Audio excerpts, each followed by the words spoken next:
going to do my best to sort of explain the paint process when I was painting the bug. A lot of it is not how you lay the paint down or what type of paint you use. It has a lot to do with the prep work, the sanding, getting the body ready, cleaning everything off. The more time you spend on prep, the better your paint job is going to be. When I first started off, I actually ended up using a Ryobi battery powered sander, and it uses these Velcro sandpaper strips.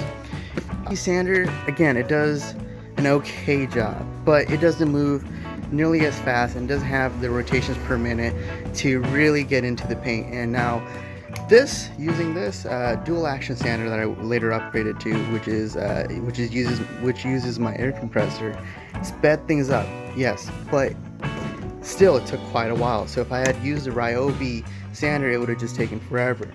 I started first of all with an 80 grit sandpaper, just to get down to the metal, or as close to the metal as I could. This pit car has been painted so many times. It's been owned by so many different people that primer, paint, trying to get the best results. So what I had to do is I had to go down to the bare metal.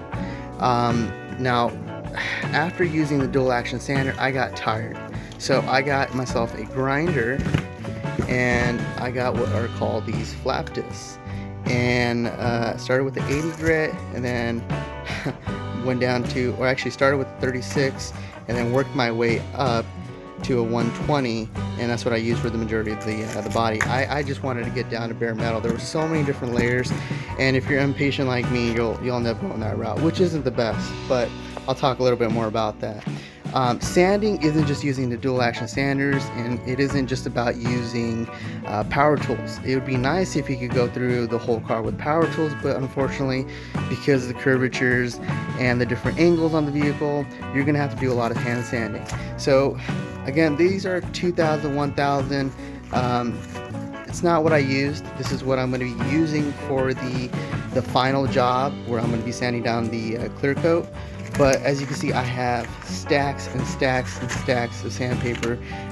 What I did is I took a sponge, wrapped it around the sponge, and it was a lot of just tedious back and forth hand sanding.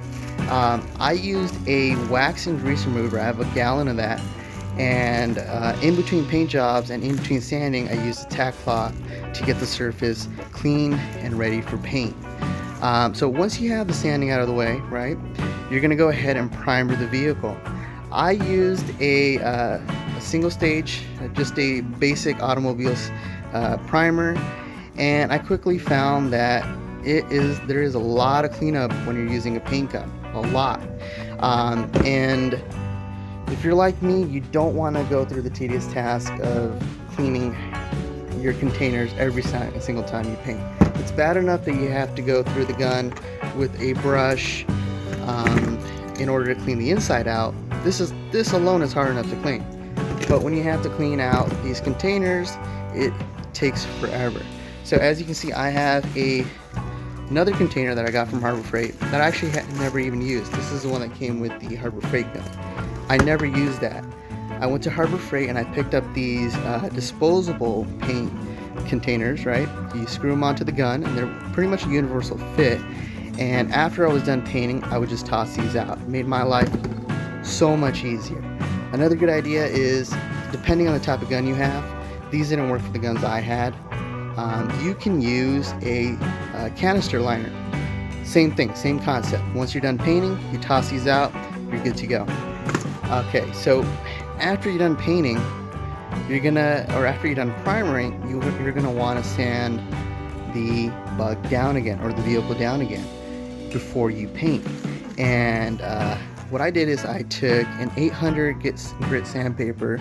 I used the discs for the areas that I could, but the majority of it was hand sanding.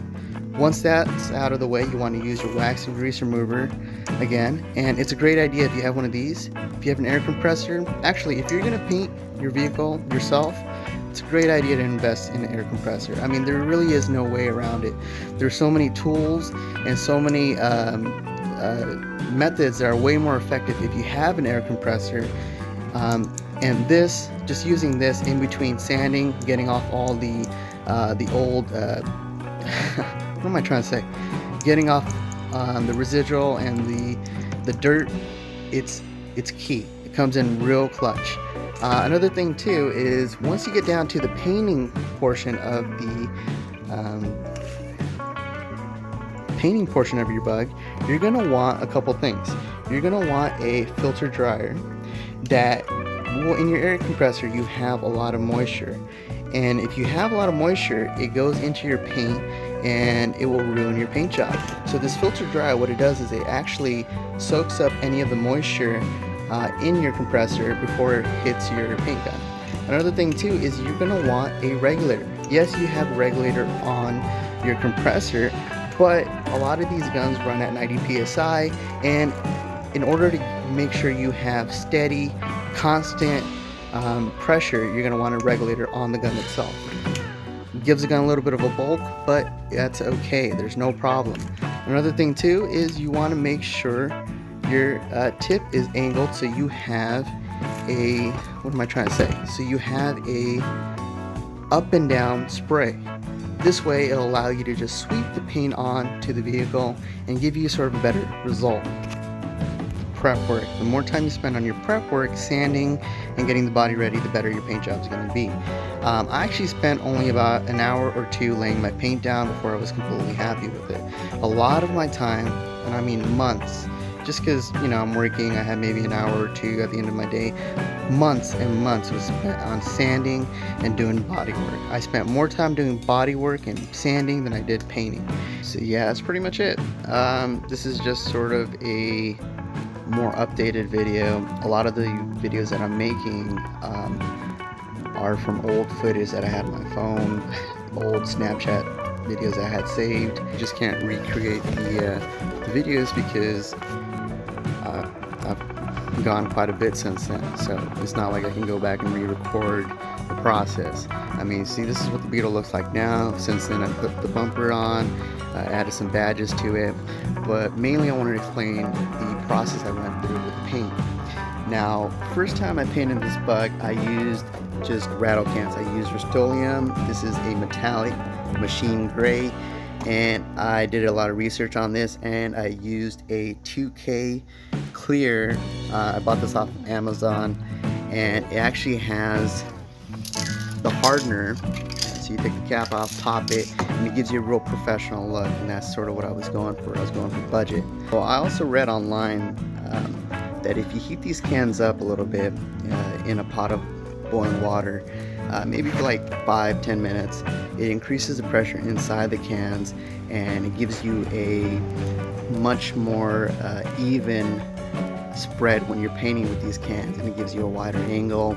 Paint comes out looking like it was shot from a gun.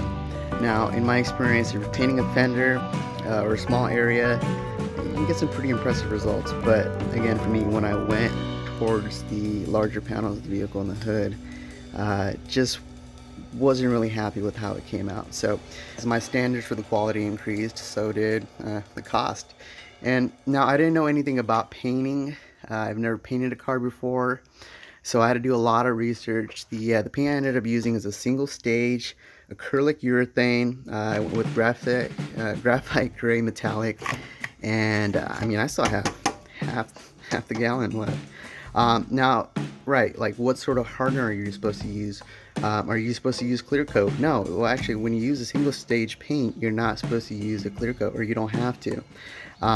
See, again, this is with me and my standards of quality. I just really wanted the paint to shine. I wanted it to look good, so I went a little overboard, and I went ahead and bought this high gloss urethane clear coat to do over the vehicle. And along with that, I went ahead and invested some money in some prep ball, wax and grease remover. Now, this is very important. I didn't do it the first time, and it didn't come out so great. There's a lot of dust and grease that builds up on the paint when it sits in between coats. This is a good way to make sure your surface is clean, dry, and that way the paint will stick to it better and it'll give you an even coat. Now, with the clear coat and the paint, I had to use a hardener. For the single stage, I used the restoration shop urethane hardener. This paint's good. I mean, I haven't had any experience with any of their other paints. My first time again, but I was really happy with the way it came out. With that too, I went ahead and invested in a compressor. Again, this isn't the right size of compressor. I believe this is only a 27 gallon. They typically recommend a 35 gallon. That way you can paint constantly without having to stop and have constant pressure with your gun.